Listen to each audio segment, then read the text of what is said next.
Buenas noches, bienvenidos, bienvenidas, gracias por sintonizar La Ley de la Selva, como cada lunes por la noche, aquí en la pantalla de C5N. Tenemos un montón de información para ustedes y ya saben, este programa está hasta las 0:30, así que desde acá hasta pasada la medianoche rige la Ley de la Selva. Nos vamos a dar un lujito en el programa de hoy, o más bien un lujazo. En un rato nos visita Felipe Piña, sí, el máximo historiador argentino, un hombre que ha hecho por divulgar nuestra historia más que ninguno hasta este momento. Viene a presentar un nuevo libro, un libro que está llegando a las librerías, un libro sobre el año 76, justo a 50 años del golpe, pero nos viene a visitar también luego de haberse celebrado, conmemorado 44 años de la Guerra de Malvinas, una fecha muy sentida, muy especial para todos los argentinos, que duele, que conmueve, que mueve a pensar también qué intereses hay detrás de esa ocupación colonial británica. En un ratito en vivo acá para hablar de la historia, pero para hablar de hoy también, vamos a estar con Felipe Piña y nos vamos a quedar un rato largo, porque es... me parece un momento interesante para pensar en perspectiva. Pero no es solo historia lo de hoy, nos convoca la más estricta actualidad. Viene Lucía Isikoff en un rato con nuevos datos sobre el escándalo de Manuel Adorni. ¿Cómo es que la escribana Adriana Nechevenko entró 7 veces a la Casa Rosada? ¿Por qué? Una escribana personal de un jefe de gabinete que encima hasta fin de año pasado era un simple vocero del presidente, tenía que entrar tan sistemáticamente y tantas veces al cenáculo donde reside el poder político en la Argentina. Bueno, en un rato algunas hipótesis sobre esa presencia reiterada, la documentación, como solemos hacer acá, la documentación respecto de esas visitas, qué puede llegar a decir pasado mañana Nechevenko en los tribunales de Comodoro Pi para una audiencia eléctrica en la que todo el gobierno se ataja porque no saben qué puede aparecer. Bueno, a Adorni le aparecen un escándalo atrás del otro. Hace un ratito le aparecieron 2 jubiladas más. Sí, es increíble, pero sigue sumando jubiladas que le prestan dinero. Las primeras 2 no lo conocían, le fueron a tocar el timbre, dijeron no conocer al jefe de gabinete, pero en esto nos vamos a detener bien en detalle con mi compañera, con Lucía Isikoff, que trae un informe especial sobre el jefe de gabinete. Sigue allí, sigue sobreviviendo y también vamos a contarles por qué, según lo que nos cuentan a nosotros nuestras fuentes en el oficialismo. Pero claro, no es solamente esto, también le aparecen viajes al jefe de gabinete y lo que parecía ser un desahogo luego de mucho tiempo de haber abandonado a la familia, esos 4 días en Punta del Este con sus hijos, invitado por Marcelo Grandío, ese periodista, productor televisivo que tiene programas en la televisión pública, que a su vez depende de Adorni. Bueno, también parece que antes se había ido de vacaciones a Aruba el jefe de gabinete. Digo parece porque están documentadas 19 salidas del país, 19 tramos aéreos de Adorni en sus 2 años y medio de gestión. No figura la llegada a Aruba, porque eso no lo registra Migraciones, pero sí la salida en el mismo momento en el que lo vieron en Aruba o creyeron haberlo visto en Aruba a Manuel Adorni a principios del año pasado. Todo en un ratito condensado y ordenado como vos te merecés. ¿Por qué? Bueno, porque Adorni sigue siendo el protagonista. Adorni en esta, la foto de hoy, la foto política del día, indudablemente la del Gabinete Nacional, aparece allí, flanqueando al presidente, con Pablo Quirno del otro lado, el canciller que tampoco gana para polémicas por estas horas con Malvinas y demás, con Patricia Bullrich sentada al lado de Alejandra Monteoliva, su sucesora, con quien no se lleva muy bien, caras de pocos amigos en algunos casos alrededor de esta mesa en la Casa Rosada, pero un Manuel Adorni sonriente, a quien Milei había dicho en la intimidad que iba a dejar a cargo de esta reunión y a quien finalmente no dejó a cargo. Milei se quedó las 2 horas y pico que duró este encuentro, estuvo en la cabecera todo el tiempo, no le legó ese lugar a su hasta hace muy poco incondicional amigo, que ahora empieza a pesarle un poco, que empieza a resultarle incómodo sostener y que sintió este respaldo de hoy como algo menos de lo que esperaba. Sabor a poco le quedó a Adorni de este encuentro en el cual esperaba, bueno, una ratificación un poco más potente. La verdad es que el caso del jefe de gabinete no cesa como escándalo. Es imposible, más allá de lo que hicieron hoy, a partir de una investigación todavía bastante preliminar, sin ninguna prueba concreta de ningún delito, de ningún ilícito, le bloquearon la entrada a los periodistas que le hicieron las preguntas más incómodas a Manuel Adorni cuando intentó defenderse en esa conferencia de prensa tan accidentada hace 2 semanas. La semana pasada iba a repetir, suspendió la conferencia de prensa, pero el escándalo no afloja. Tenemos una estadística que salió esta tarde sobre la conversación digital de este fin de semana largo y la verdad que se instalaron 2 temas.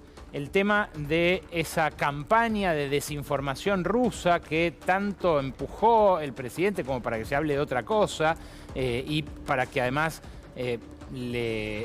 se le cuele a la población ese mensaje antiperiodistas, antimedios de comunicación que había abandonado, que en su momento había tenido, también copiado de Trump, pero que tampoco prendió mucho, la verdad.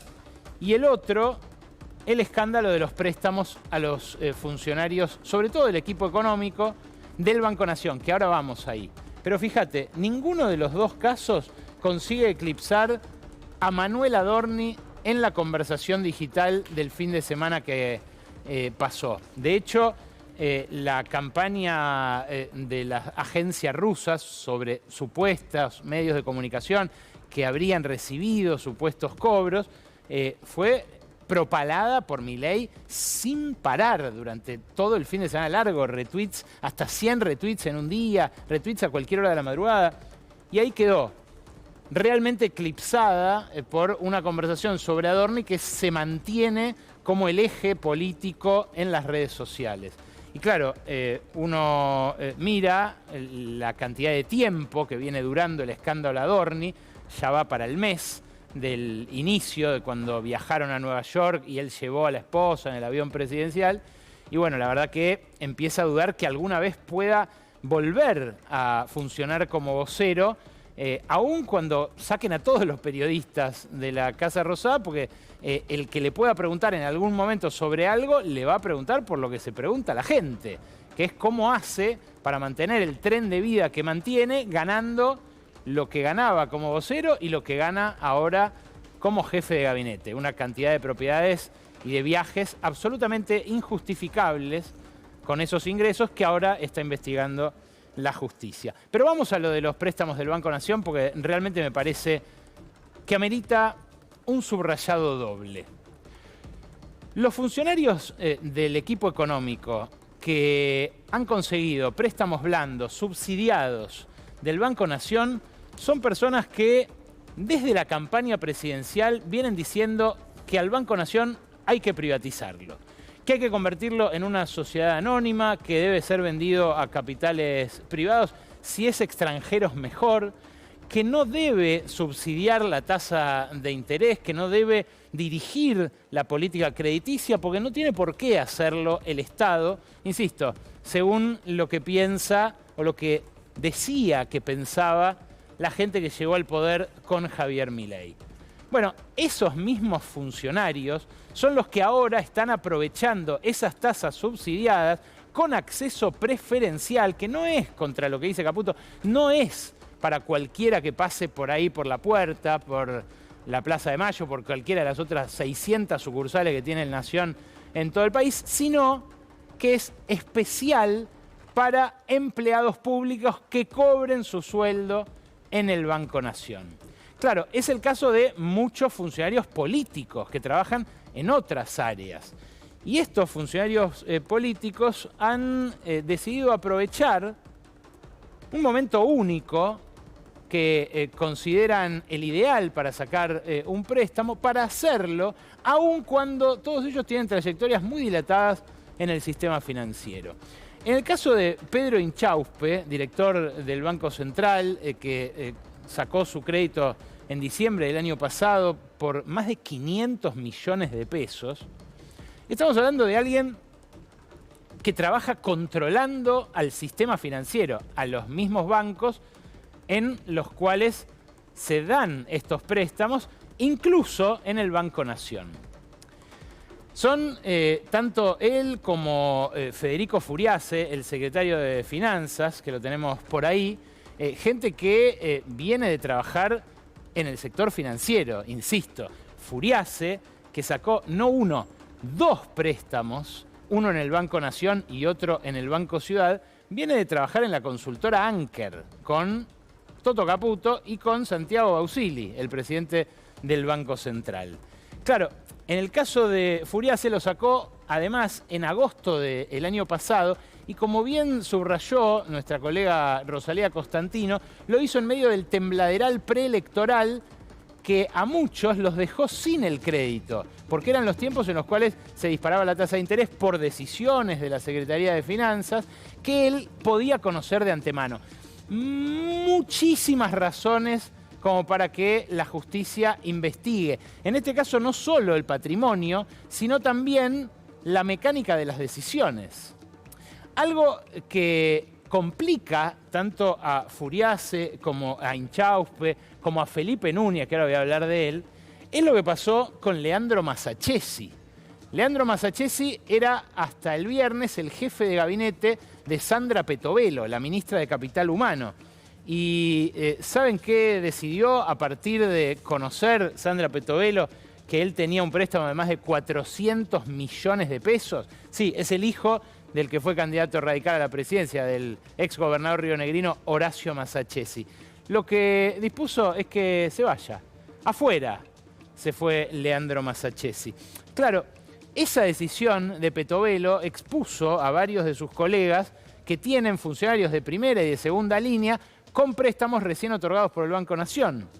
No es solo Caputo, también está Luis Presti, que tiene a varios de la cartera de defensa que también estuvieron pillos y sacaron el préstamo en el mejor momento. De hecho, el criterio de Petovelo deja también expuesto a Manuel Adorni, que había dicho, esperen que me investigue la justicia. Ustedes no son jueces, son simples periodistas. Bueno, Petovelo dice, ante la sospecha, afuera. ¿Y los demás? ¿Qué onda? Bueno, el propio presidente se dio cuenta de este peligroso antecedente y salió a tuitear que nada tenía que ver el despido de Massachesi con el hecho de que hubiera obtenido un préstamo en el Banco Nación. Claro, Luis Caputo estuvo anoche en un canal colega defendiendo a los chicos, como dijo él, de sus funcionarios del equipo económico. Dijo lo siguiente, escucha. O sea, yo le digo a todo el mundo, desde a los funcionarios hasta amigos, hasta al que se te ocurra, vayan a tomar créditos hipotecarios, porque me parece una oportunidad única. Porque, digamos, primero porque le conviene al país, porque el crédito hipotecario, digamos, que se desarrolle, digamos, sí, crédito reactiva la economía, ayuda a es un motor de reactivación fenomenal, es el mayor motor de reactivación. ¿Sí? Además es la mayor justicia social, que es más justo para alguien que tiene trabajo que tener su casa y no tener que esperar 40 años a ver si eventualmente puede ahorrar lo suficiente para pagar la casa. Además porque creo que después las propiedades van a subir, con lo cual, si me preguntás el consejo, yo digo, apúrense, vayan todos a sacar un crédito hipotecario. Él aconseja a todos que vayan a sacar un préstamo hipotecario. Ahora vamos a hacer una simulación para ver si es para todos efectivamente esto, pero Está también el subsecretario de Servicios Financieros, que el año pasado supo aprovechar esta ocasión. La diputada Lorena Villaverde, casi senadora, que no pudo asumir en el Senado por sus vínculos con el narco. Sí, con el narco. Estuvo presa en Estados Unidos por un caso de narcotráfico. La encontraron con droga. Directamente, personalmente a ella. Y de un nuevo funcionario, el nuevo joven maravilla nuclear, Federico Ramos Napoli, que también consiguió en agosto del año pasado un préstamo para su casa propia. Claro, decían que la justicia social era un robo. Recién decía Caputo, en cambio, que los créditos del Banco Nación son la mejor forma de justicia social. Pero la verdad no corre el argumento de la vida privada para ninguno de estos préstamos. Son todas personas expuestas políticamente. Las reglas, las leyes de la economía argentina establecen criterios muy claros por los cuales todo lo que hacen ellos, lo que consumen, sus créditos, sus deudas, sus ingresos, es todo público. Porque tienen que dar cuenta justamente de qué hacen con los dineros públicos. Hay una confusión ahí, creo yo, peligrosa, incluso en términos judiciales para todo este funcionariado, entre lo que es de ellos y lo que no. Porque la verdad, antes de la función pública, esta gente, en su mayoría, o tenía ya una vivienda, o no la tenía y estaba esperando la ocasión, o tenía ingresos que superaban los que ahora tienen la función pública y en todo caso tendrán que explicar de qué manera llegaron al scoring, llegaron a las relaciones técnicas entre ingresos y cuota como para tener estos préstamos. Bueno, tampoco Adorni conocía Aruba, ni conocía un avión privado, ¿no?, antes de entrar a la función pública. Son contrastes. Pero hay un caso especial en el que me quiero detener. Se llama Federico Sharif Menem. Es un muchacho muy joven, trabajó tanto en la Secretaría General de la Presidencia como de la mano de su tío, Eduardo Lule Menem, y su otro tío, Martín Menem, y también consiguió a tan temprana edad, antes de cumplir los 25, un préstamo de más de $200.000 para su casa propia. A ver, Sharif es el jefe de la Juventud Libertaria. Pugna con Santiago Caputo y sus fuerzas del cielo para ver quién encarna el ala juvenil de la ultraderecha. Él porta apellido, por supuesto, y relegó al ala de Santiago Caputo de las preferencias del presidente gracias a Karina, básicamente muy cercana a su tío Martín. El año pasado volvió otro joven que tercia en esta discusión, que se llama Iñaki o la Pepona, también lo conocen así, por el color de sus mejillas, que también funcionaba como contrapeso de Caputo, de la mano de Karina, pero que este año está más perdido. Con lo cual, a este muchacho, a Sharif Menem, lo querían promocionar para que ocupe incluso eventualmente lugares en las listas. Sharif, desde que arrancó a trabajar como asesor en el Congreso, luego en la Secretaría de la Presidencia, dice que no necesita la guita, que no necesita los 2 palos 800, 3 palos que gana en el Estado. ¿Por qué? Porque tiene una empresa. Fui a buscarla y la empresa en la que figura en un acta societaria del 2022 es una empresa llamada Protegat. Protegat. Una empresa en la cual también participa otro Menem llamado Gabriel Fabián, autorizada por instrumento público, publicada en la segunda sección del Boletín Oficial, se dedica a la creación, el diseño, el desarrollo, la producción, la integración, la implementación, la operación, el mantenimiento y la compra-venta de sistemas, soluciones y productos de las tecnologías de la información y las comunicaciones, así como de brindar servicios vinculados a todas esas actividades. Evidentemente, el ingreso que provenía de allí le permitió afrontar el anticipo. Ustedes saben que para todo préstamo hipotecario hay que tener una guita para entrar. Pero no le hizo falta tanto porque la línea de préstamos del Banco Nación a la que aplicaron todos estos miembros del equipo económico es una línea que llega a financiar hasta el 90% del valor de la propiedad. Sí, esto es algo realmente único. Y lo vamos a ver en las simulaciones. Porque yo fui a intentar sacar uno de estos préstamos del Banco Nación y me encontré con que, bueno, hay que ganar una buena guita, hay que cumplir una serie de requisitos que son muy estrictos y luego de eso hay que tener suerte de que a uno se lo asignen. En la página del Banco Nación está disponible la línea de préstamos Más Hogares. Esta línea de préstamos tiene una línea preferencial al 6% anual de tasa fija en uvas, que se aplica solo a quienes cumplan estos requisitos. En este caso, si uno es empleado público, si quiere un préstamo de 200 millones de pesos sobre una propiedad que vale 300 millones de pesos, al 6% anual de tasa en uvas, lo que surge es una cuota de 1.262.278 pesos.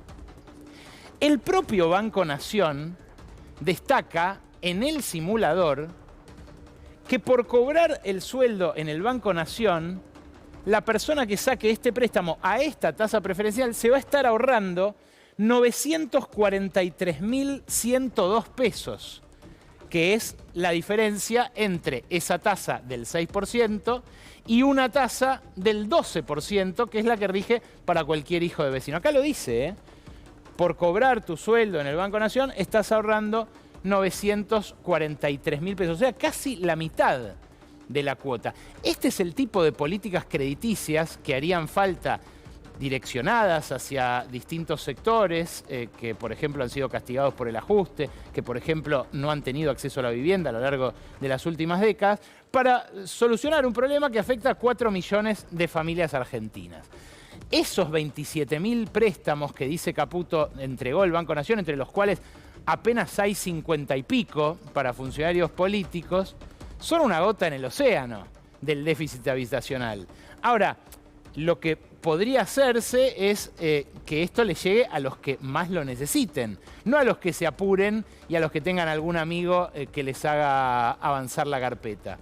Fíjate cómo también influye acá ese 90% de la vivienda que llegan a financiar. Fíjate cómo contrasta esa situación con la situación de un banco privado, en el cual también me fui a intentar sacar un préstamo, al cual le dije que percibía 5 millones de pesos de ingreso para que dé la relación cuota-ingreso con ese palo y medio, palo 200.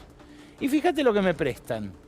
Si le digo que la propiedad vale 300 millones de pesos, no me prestan 200 como prestaba el Banco Nación, que es más generoso en la parte que financia.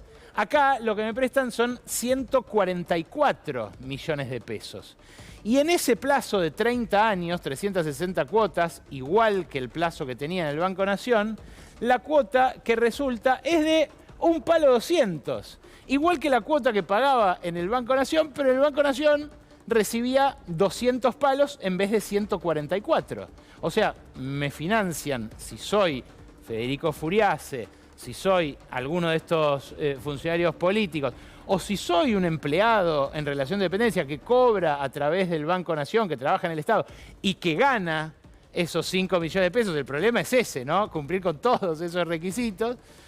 Me dan un préstamo mucho más generoso que el de este banco, uno de los líderes, el Santander. En otro de los líderes, el banco BBVA, lo que te prestan son 200 palos, pero solamente en el caso de este plan superior, que tiene un montón de requisitos muy específicos, la cuota es de un palo 400. O sea, arrancás de una cuota 200 lucas más cara que la del Nación, pero cumpliendo un montón de requisitos, cobrando el sueldo en el BBVA, teniendo la posibilidad de que te embarguen más fácilmente. En los otros dos casos, que son los de simples mortales, una tasa del 11%, una tasa del 17%, las cuotas resultantes son un palo 900 o 2 palos 800. Esto es el contraste entre un crédito subsidiado, un crédito con facilidades, como el que otorga el Banco Nación, que aprovecharon estos funcionarios políticos, y el libre mercado, la ley de la selva, lo que decían esos mismos funcionarios políticos que debía regir para todos los argentinos. Claro, es un contraste grande, es un contraste importante. Por eso a mí la verdad que me da bronca cuando dicen esto son las condiciones que podían valer para cualquiera. No, no podían valer para cualquiera. Eran condiciones especiales a las cuales accedieron ellos por una regulación que además cambiaron ellos, porque a principios del año pasado fue que se decidió que pudiera cubrir hasta el 90% de la propiedad. Felipe Núñez, uno de los privilegiados, decía en noviembre del año pasado, cuando ya había sacado su préstamo, lo siguiente en su programa de Carajo. Escuchá. Y de hecho el Banco Nación está por dar la hipoteca número 20.000. Sí. Le exprimiríamos un poco la noticia, no sé si, pero están ahí y bueno, nada, o sea, la verdad que este año el crédito hipotecario fue... Les hago una pregunta, ¿es momento para comprar propiedades? Porque mucho se habla, ¿viste? De, bueno, ahora aprovechen, Argentina está barato para comprar un inmueble, para comprarse un departamento, para meterse en un crédito, y que se está hablando de que van a venir, digamos, cuando vengan las inversiones, se puede poner más cara, digamos, o se puede poner más cara la economía de un país. Totalmente. La baja del riesgo país, que la macro se está estabilizando, que va a haber inversión de afuera. Sí. Y el crecimiento del crédito hipotecario, porque eso es demanda que cuando no había crédito no estaba. Claro. Todo bueno, mañana me pongo un crédito, entonces ya fue. Claro. Pobre Gordo Dan, no llegó a tiempo y medio que estaban alardeando delante suyo tanto Felipe Núñez como Federico Furiase. Pero, claro, Felipe Núñez, que figura como director en el vice, en otro banco público, el Banco de Inversión y Comercio Exterior, en 2023, en plena campaña, cuando el Banco Nación sacó también un préstamo a tasa preferencial, decía lo siguiente: Banco Nación, motosierra. Bastante elocuente, ¿no? El mensaje. Claro, es el mismo que, todo apichonado, incluso algo avergonzado, decía en el programa de Carajo, es momento para sacar las propiedades, están baratas. Claro, él se había sacado su préstamo en el Banco Nación. De hecho, esto es un hallazgo de Nico Troyer. Mirá el tráiler del programa que tienen en ese canal Carajo, un canal que básicamente sirve para eso, para que el equipo económico vaya a cancherear a un programa llamado Las Tres Anclas. Fíjense la presentación que tiene y quiénes son los que participan.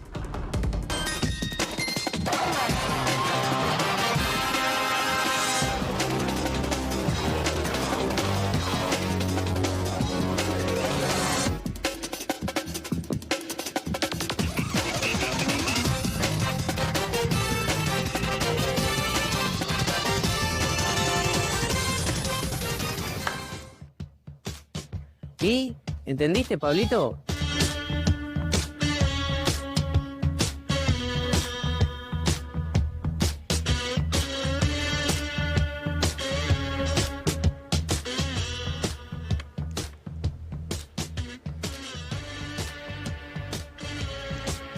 Mirá quién aparece ahora.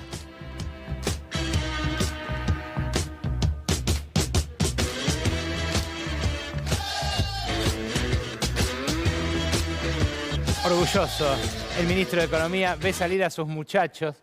Bueno, estaba Martín Bautier, además de Federico Furiase y de Felipe Núñez, que le explican al gordo Pablo un montón de cosas confusas en un pizarrón, haciendo como que saben de historia de la economía y demás, pero que básicamente lo que le podrían haber dicho es: gordo, saca un préstamo que nosotros lo vamos a hacer, están baratos, están regalados en el Banco Nación. Hay dos personas que van a tener que dar muchas explicaciones en las próximas semanas.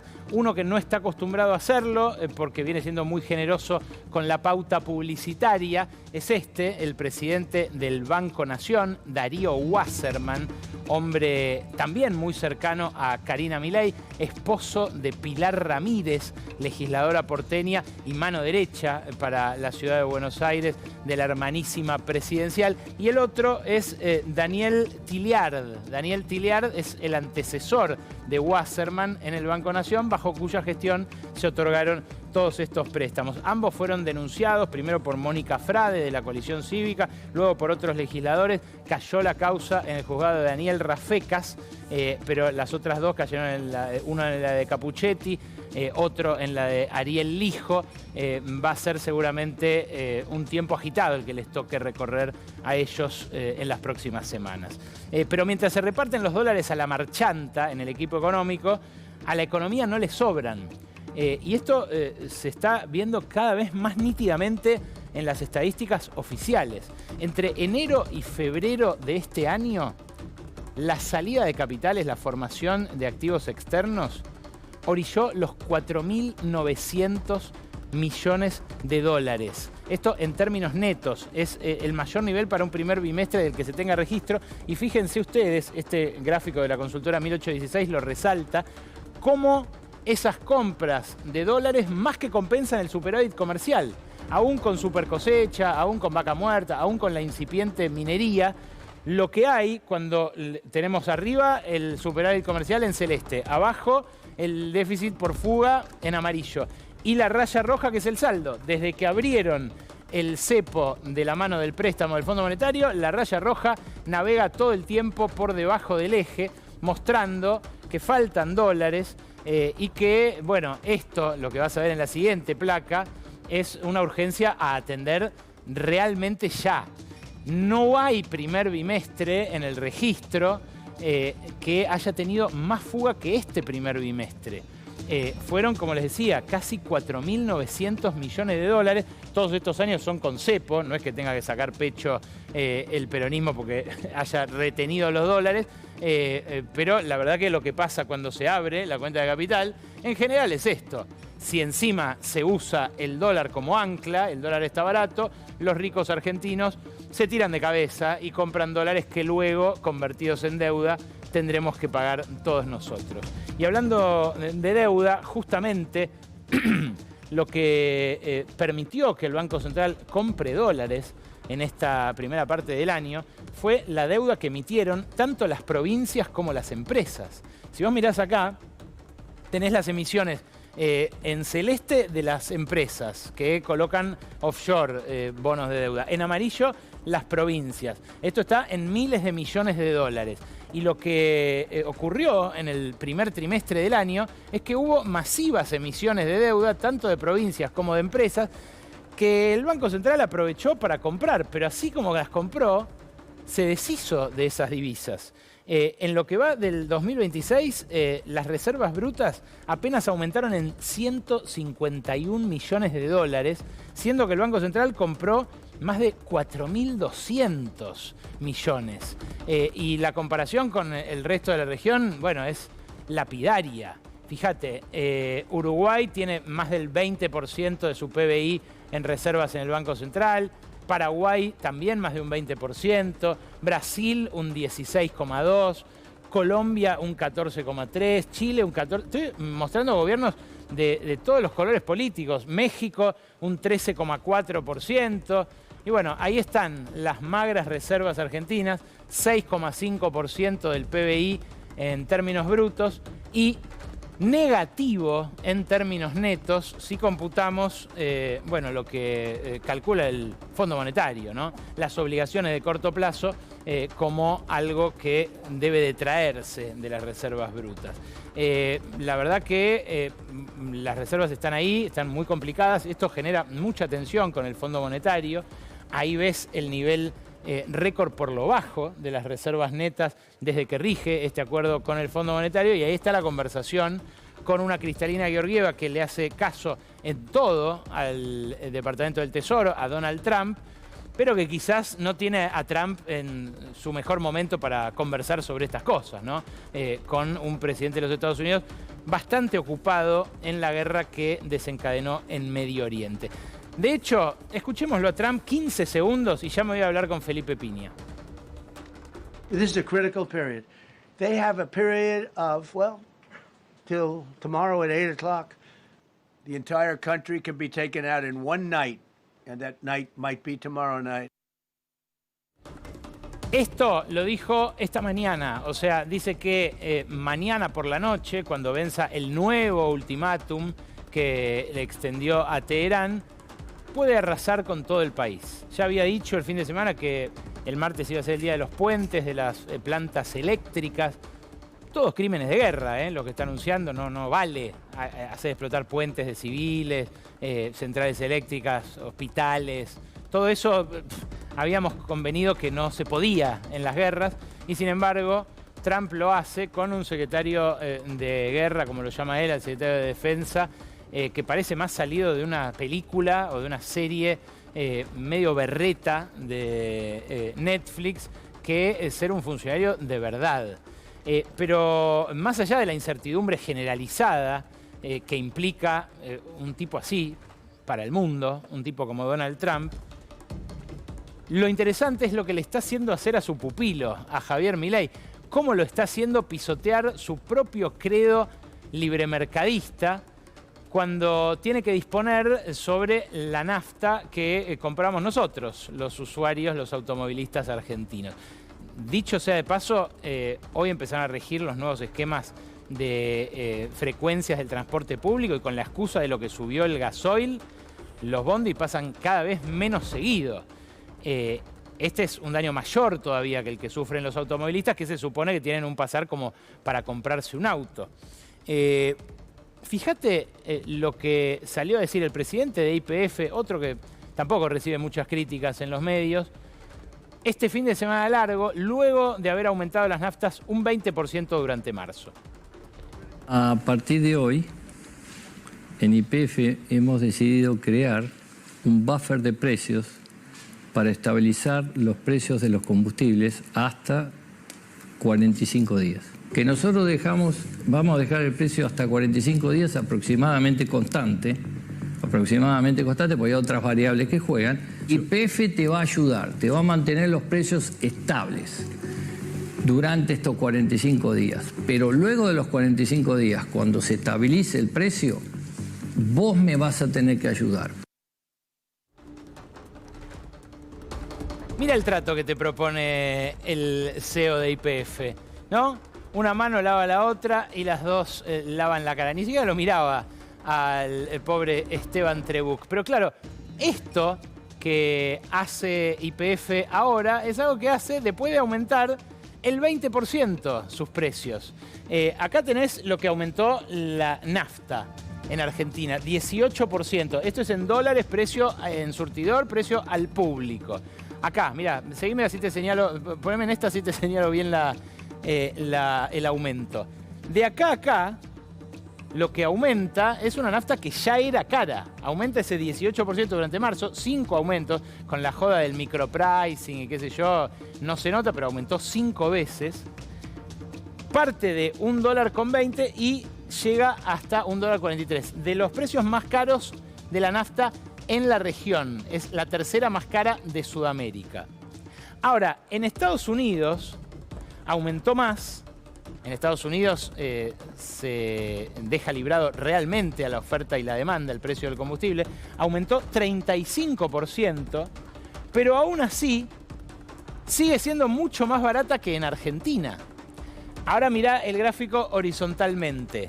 La comparación de la nafta argentina con la de Estados Unidos arrojaba una diferencia del 56% antes de la guerra. Y ahora la nafta sigue siendo 35% más cara que en Estados Unidos, como encontraron los investigadores del GERES, que es un grupo muy especializado en esto, en temas energéticos. La nafta subió, y subió bocha, subió mucho más en Estados Unidos, pero aún así la seguimos pagando nosotros mucho más cara, con sueldos mucho más bajos. Claro, que en este contexto el CEO de YPF te pida una mano a vos después de estos 45 días, cambia el cariz, ¿no? Cambia saber que lo hace en este contexto. Un contexto en el que además a Milei se le ocurrió soltar su convicción libre mercadista y disponer que una empresa como YPF le ponga límite a todas las demás. No lo hace la Secretaría de Energía, no lo hace una resolución, no lo hace una ley del Congreso, lo hace una empresa montada sobre su poder monopólico, sobre el hecho de que vende 6 de cada 10 litros de combustible que se venden en la Argentina y contra lo que predicó Milei, tanto en campaña como durante su gestión, de que iba a dejar todo librado a la suerte de la oferta y la demanda. Una contradicción bastante parecida a los miembros del equipo económico que decían que iban a privatizar el Nación, pero que cuando llegaron al cargo lo aprovecharon para la casa propia.